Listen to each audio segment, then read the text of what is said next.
How's it going, y'all? TotsFan920, today we're back out with some more MTGA Standard. No gameplay this time.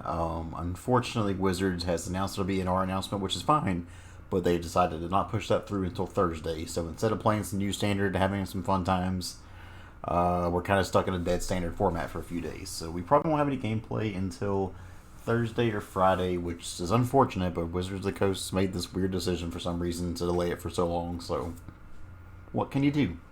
We're going to talk BNR here, we're going to talk companion changes, and then 5 different decks that I think take advantage of this new format and possibly show up. So, first off, let's talk about the new companion rule, because this is a pretty huge one here. Once per game, anytime you cast a sorcery during your main phase when the stack is empty, you can pay 3 generic mana to put the companion from your sideboard into your hand. This is a special action, not an activated ability. So now, pretty much every companion, you have to pay 3 generic mana for at sorcery speed just to get it into your hand, and then from there you can kind of cast it as normal. This is a pretty huge buff, and honestly, this probably kills most companions in Standard, at least from the companion side of things. Now, obviously, you can still play these creatures in your deck like you would any normal thing, so cards like Lure Us can kind of still slide into the decks that might want to lure us anyway, and you can still play it.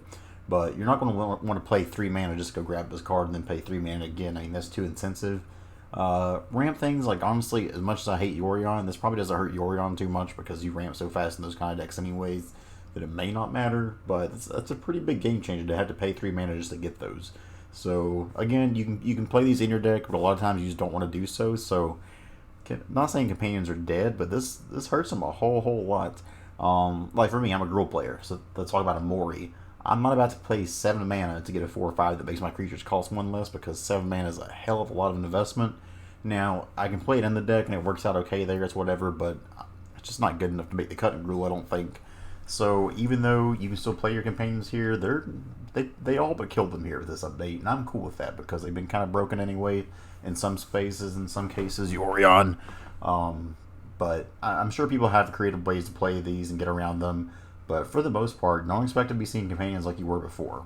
So as far as the 2 cards that get banned here, Agent of Treachery and Fires of Invention, both get the Axe and Standard and Historic. No differences there.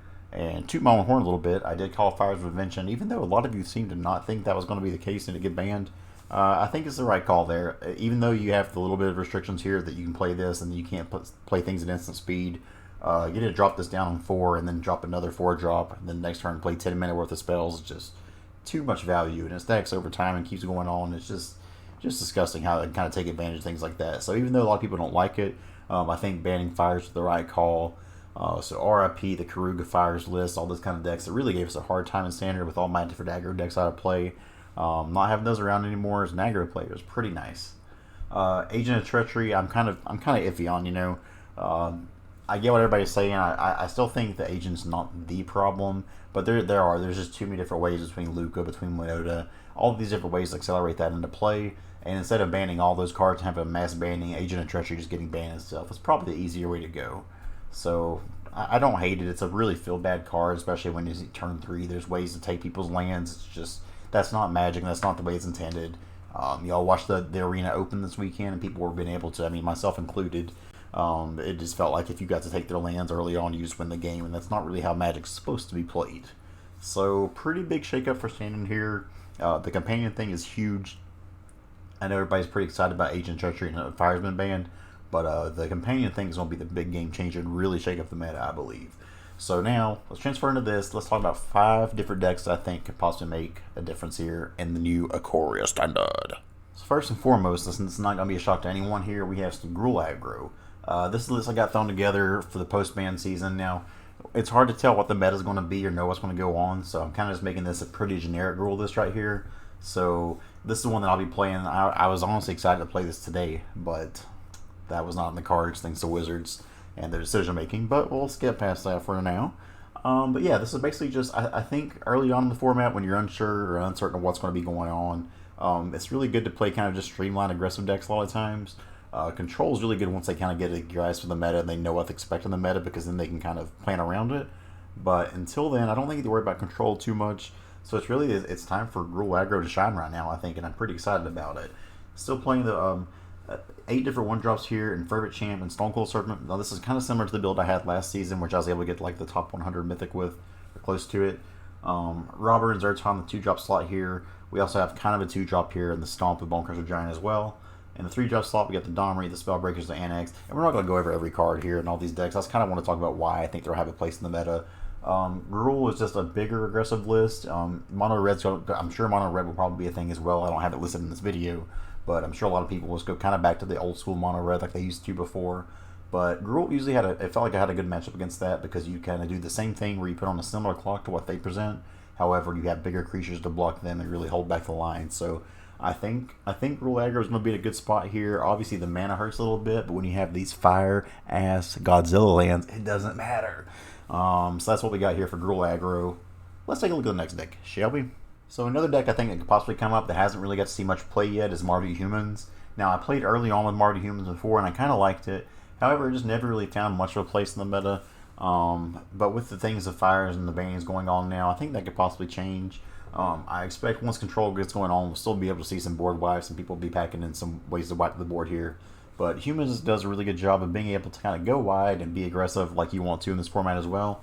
However, things like General's Enforcer and Tajik just really offer multiple ways to protect your team and make yourself not as vulnerable to board wipes and whatnot. Playing 2 Mothra in this one to be able to also make these flyers when they die. And then you get to play like the best removal spell in the format in Dire Tactics, which isn't heavily played because there's not a lot of humans out there. But again, I expect this to be a little bit more creature heavy to start off with. So 2 mana exile any creature basically for free in this list is going to be really, really good. You still get that top end Embercleave here, Integrity being a pump spell for 1 mana, or if you need to, a 6, basically a Helix. Words are hard. Being a Helix there can be pretty good too. So, also, one last thing is I do expect Euro to see a little bit more play. We'll see it a little bit later here, but I think like the Euro Nissa decks are going to kind of come back in style. General Kudro just having to be able to exile things and humans into the battlefield is really, really good. So I think Humans kind of has all the tools available to be aggressive enough to do what you want to do early on in the format, but while still having enough interaction and ways to get around other stuff that I expect to arise. So I think Mardu Humans could be a player here, so watch out for this when it might pop up.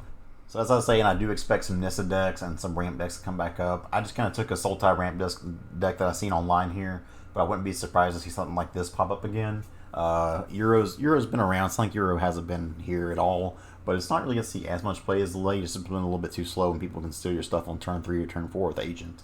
But now that's not a thing. I believe that ramping into big creatures is going to be the way to go again. So things like Casualty of War, Euro, Hydroid Crisis. Like Hydroid Crisis has been absent as heck. Like no one has seen that card around.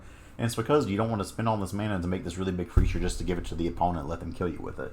So Sultai Ramp has a good mix of removal and ramp, has some life gain built into it already. Things like Extinction Event can be a one-sided board wipe if played correctly.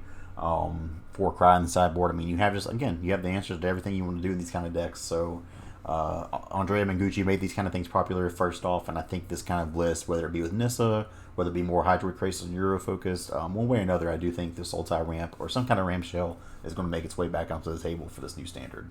Next up, one that makes me happy, and probably not a lot of other people happy, but some of you, the Dirty Dozen that are my other Flash friends here. I think either Dimir Flash or Simic Flash is going to be able to shine again now.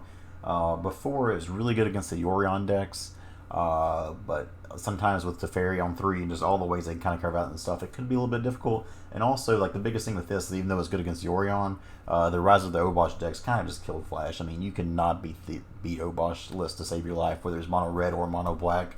It just felt like a really near impossible task sometimes. Without Obosh in the format, even though there might be some aggressive decks, this can play well against other kind of aggressive decks. It was just a matter of Obosh decks having so many different 1-drops that I don't expect that kind of aggro to be around anymore. So I think Dimir Flash might have a chance to go again, or Simic Flash, either one. Dimir Flash gets you that removal though, and I think early on the removal is a little bit more important than a ramp. So this is the list I had for it here. I think Shark Typhoon is still a really good card in this meta, just to be able to make good big creatures to block the early aggressive decks. You can pressure these longer decks later on in the game and still draw a card, which is nice. Slitherwisp can end the game super fast.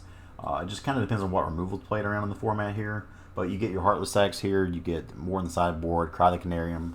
You get a lot of good stuff here. So I think that some kind of Flash deck, and if I had to put my money on it, I would say Dimir, if anything, could possibly show up again in the meta, which is cool because it's kind of been absent for a little while. But now could be the time when the Companion's gone that it gets to see a little bit more play. So last off here, and especially last in my book here, is some kind of food list, whether it be like a Rakdos Sack list or Jund food, but something like this right here. Now, I hate these kind of decks. They're not my kind of style to play whatsoever, and they're not very fun to play against. But they are fair, and they do their own thing, so I respect them. But I don't know. They just don't really... They were already pretty well established anyway in the meta, and they didn't really lose anything. And a lot of the decks that they could get preyed on against here, again, I think with Companions going away now, people will turn from using their Obosh stacks or their Lura stack list or their Obosh stack list and go to something more traditional like this. So it's not really that this gained a whole lot per se.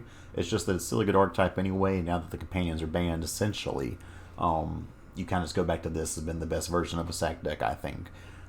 Now again, I'm not a player of this kind of deck. It's not my style, so maybe I'm completely off base here. But I know Croaky's already playing this, and if that's any indicator, then it's probably good, and a lot of people will probably try to play it. So watch out for Jun Food. Wouldn't be surprised for this one to pop up. Can't offer you much more insight than that because I don't like the deck, and I hate it. But if you play it, you're still cool in my book, I guess. Just make sure you subscribe. So last off here, kind of as Marvel mentioned here, we have some Winota. Now, a lot of people thought Winota's going to get the axe, but I don't think it has to. And historically, it probably should have. I'm kind of glad y'all didn't because I enjoyed playing that deck. But Winota and Historic has busted, so the fact they didn't touch it there is kind of crazy to me. But in Standard, now that the Agent of Treachery is gone, we don't really have a lot of really big hits for this, but I still think an aggressive shell such as this one, this is one we played in a video one time, a lot of people seem to really enjoy it. You can still kind of play an aggressive shell like we want to, and I keep saying that's an important part of the Standard.